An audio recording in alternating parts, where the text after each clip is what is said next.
ఒక్కసారి ఎందుకంటే ప్రోత్సహిస్తున్నది. చాలా మంది ఒక నిమిషం, చాలా మంది నాకు పర్సనల్ గా మెసేజ్ చేస్తున్నారు. కాలర్స్ తీసుకుందాం వాళ్ళ ఒపీనియన్ 30 సెకండ్స్. ఎందుకంటే చాలా మంది ఉపాధ్యాయ సంఘాల వాళ్ళు చాలా మంది అందరికీ అవకాశం కల్పించలేదు కాబట్టి చాలా మంది వెయిట్ చేస్తున్నారు. ఒక్క నిమిషం ఒక్కొక్కరుగా తీసుకుందాం. జీవన్ రెడ్డి గారు కరీంనగర్ నుంచి. ఎస్ జీవన్ రెడ్డి గారు. సార్ నమస్కారం సార్. నమస్కారం సార్. నేను ప్రైమరీ స్కూల్ ఇచ్చాను సార్. మొదట ప్రభుత్వము ప్రాథమిక పాఠశాలల పట్ల దృష్టి సారించాలి సార్. ఆ దృష్టి సారించకుండా ఏది చేసినా కూడా ఫలితాలు రాకపోవచ్చు. ముఖ్యంగా విద్యా సామాజిక బాధ్యత అనే కోణం నుంచి ప్రభుత్వం కొంచెం దూరం ఉన్నట్టుగా ఉంది. అది ఆగ్నూరు మురళి గారి కమిషన్ లో స్పష్టంగా కనబడింది. ఆగ్నూరు మురళి కమిటీ గాని కేశవరావు కమిటీలో గాని ప్రాథమిక పాఠశాల ఉపాధ్యాయులకు చోటే లేదు. ప్రాథమిక పాఠశాలలో ఉన్న ఉపాధ్యాయుల యొక్క అభిప్రాయం తీసుకుంటే ప్రభుత్వానికి వాస్తవాలు తెలిస్తే ఆ విధంగా ఉండాలి సార్. ఇంకొకటి ఏంటంటే పాఠశాలలో పూర్వపు గ్రామ పంచాయతీల వారీగా పూర్వపు గ్రామ పంచాయతీలుగా మెర్జీ చేయాలి సార్. మెర్జీ చేసి ఆ ఆవాస ప్రాంతంలో ఉన్న పాఠశాలను దాన్ని మెర్జీ చేసి ఆ స్థాపన అక్కడికి మెర్జీ చేయడం వల్ల పేరెంట్స్ నమ్మకం కలిగి అడ్మిషన్లు పెరుగుతాయి. ఆ విధంగా ప్రభుత్వం చర్యలు తీసుకోవాలని కోరుకుంటున్నాం సార్. Thank you. ఓకే.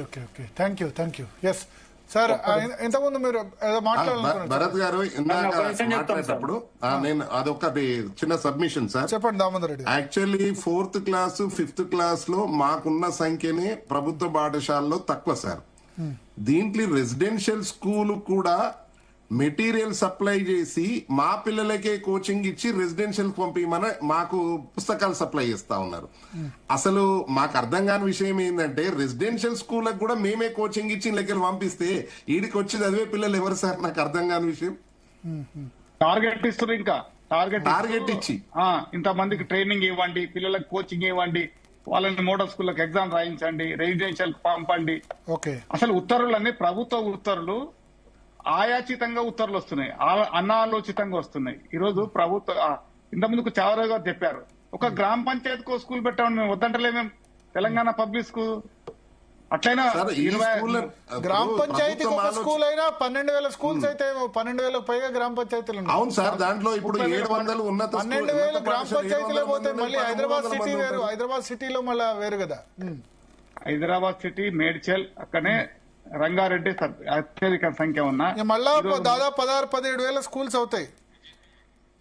అవునండి, ఇక్కడ స్కూల్స్ అవసరం ఉంది కదా. హైదరాబాద్ రంగారెడ్డిలో హైదరాబాద్ సిటీ ఎక్స్టెండ్ అవుతా ఉంది కదా. మీరు అప్పుడున్న స్కూల్స్ ఇప్పుడున్నాయి తప్ప కొత్త స్కూల్స్ ఎక్కడ పెట్టారు?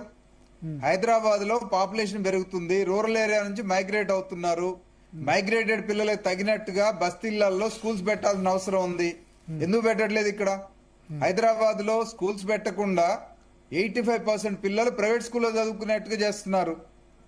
ఓన్లీ 15% గవర్నమెంట్ స్కూల్లో చదువుతున్నారు. మరి అక్కడ మిగిలిన పిల్లలు అందరూ చదవాలంటే ఇక్కడ స్కూల్ అందుబాటులో ఉండాలి కదా. మీరు ఊరల్లో కాలర్ రెడీగా ఉన్నారు, కాలర్ తీసుకుందాం. జగిత్యాల నుంచి విజయ్ కుమార్ గారు. హలో విజయ్ కుమార్ గారు. చెప్పండి మేడం. నమస్తే అండి, మీ డౌట్ ఏంటో అడగండి. డౌట్ మేడం, ఇప్పుడు మోడల్ స్కూళ్లకు నవోదయ స్కూల్ లాంటి వాటికి అడ్మిషన్స్ పెట్టి పిల్లల్ని తీసుకుంటారు కదా. అదే విధంగా మరి జిల్లా పరిషత్ స్కూళ్ళకు కూడా అడ్మిషన్లు పెట్టే అవకాశం ఉందా? ఇందులో హైదరాబాద్ మేడ్చల్ లాంటి జిల్లాలు చూసినట్లయితే సార్, ఒక్క మండలం హైద్ నగర్ మండలాన్ని చూసినట్లయితే 3 ఉన్నత పాఠశాలలు సార్. సాహెబ్ నగర్, వనస్థలిపురం, హైత్ నగర్ 3 స్కూళ్లు.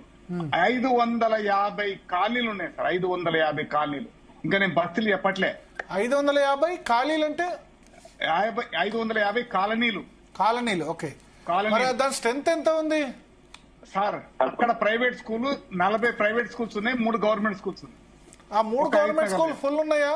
స్ట్రెంత్ ఉన్నాయి, ఫుల్ ఉన్నాయి సార్, ఫుల్ స్ట్రెంత్. అంతెందుకు సార్, ఇప్పుడు ఇక్కడ మేడ్చల్ జిల్లాలో జగద్గిరి గుట్టలో 1100 స్ట్రెంత్ సార్. జగద్గిరి గుట్ట హై స్కూల్ 1100 సార్ స్ట్రెంత్. పక్కకు జగద్గిరి అదే ఇంకో దగ్గర 700 స్ట్రెంత్. ఇక్కడ చూస్తే జీడిమెట్టలో 400 స్ట్రెంత్ సార్. పంచాయతీ అంతా ఒకటే సార్. పిల్లల బడిలో పిల్లలు లేరు అనేది, పిల్లలు ఉన్న కాడ ప్రయోగాలు చేయండి. ప్రయోగాలు చేశాడా, కొత్త సౌకర్యాలు కల్పించాడు. రాజ్భవన్ స్కూల్ కు అయితే రికమెండేషన్ అడ్మిషన్ కావాలంటే రాజ్భవన్ సార్, ఉందండి, ఒకప్పుడు ఎట్లా సిద్దిపేటలో ఉండే సార్? ఇందిరానగర్ ఉంది, సిద్దిపేటలో ఇందిరానగర్ ఉంది, ఇక్కడ రాజ్భవన్ ఉంది, లేదా ఇంకా అనేక స్కూల్స్ అట్లా ఓ పెద్ద స్ట్రెంత్ ఉన్న స్కూల్స్ కూడా ఉన్నాయి.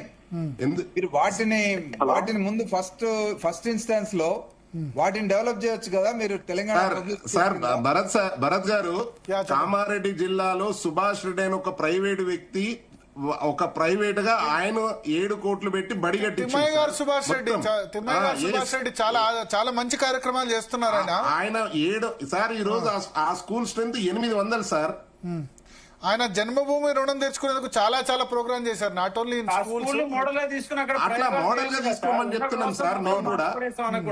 అంటే సుభాష్ రెడ్డి గారు లాంటి వాళ్ళు నియోజకవర్గం ఒకళ్ళు ఉంటే ఆ నియోజకవర్గం మొత్తం మారిపోతుంది. అన్ని చోట్ల నాకు తెలిసిందంటే ఎన్ఆర్ఐస్ సహకారం అవసరం.